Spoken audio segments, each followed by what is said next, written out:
Your joy is your sorrow unmasked.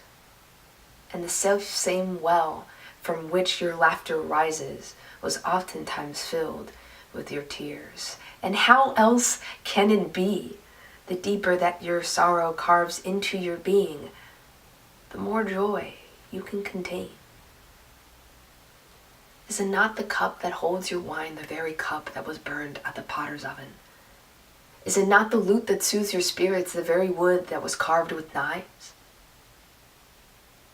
And when you are joyous, look deep into your heart, and you shall find that it is only that which has given you sorrow that is giving you joy. And when you are sorrowful, look again into your heart, and you shall see that in truth you are weeping for that which has been your delight. And some of you say that joy is greater than sorrow, and others say nay, sorrow is the greater. But I say unto you that they are inseparable. Together they come. And when one sits alone with you at your board, remember that the other is asleep upon your bed. Verily, you're suspended like scales between your sorrow and your joy. Only when you are empty are you at a standstill and balanced. When the treasure keeper lifts you to weigh his gold and his silver, needs must your joy and your sorrow rise and fall. It's from my favorite book, The Prophet. And I open up with that today because in times of great pain, there is an amazing opportunity to have gratitude. Let me explain. So Brene Brown, who I love, says there's a lot of shields to vulnerability. A lot of things that we do to not allow ourselves to be vulnerable, because vulnerability can be uncomfortable sometimes. One of those is numbing. And when we try to numb one thing, we numb everything, because we can't selectively numb.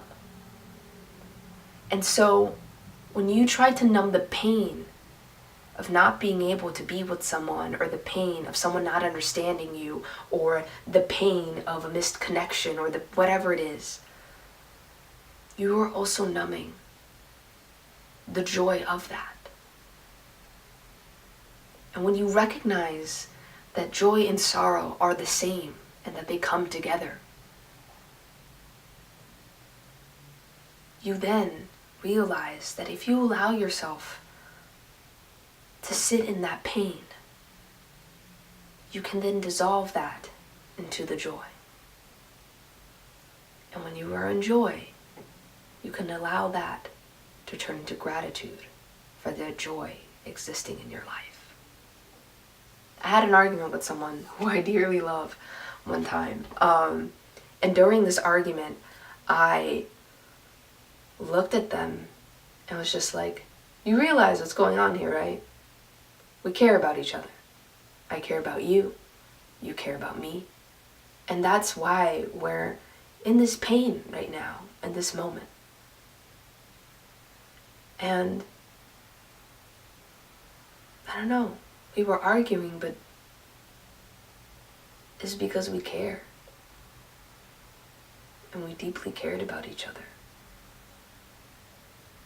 And that's the opportunity for me to be grateful that I have this person who cares about me and who loves me and who is here in my life and who I want to share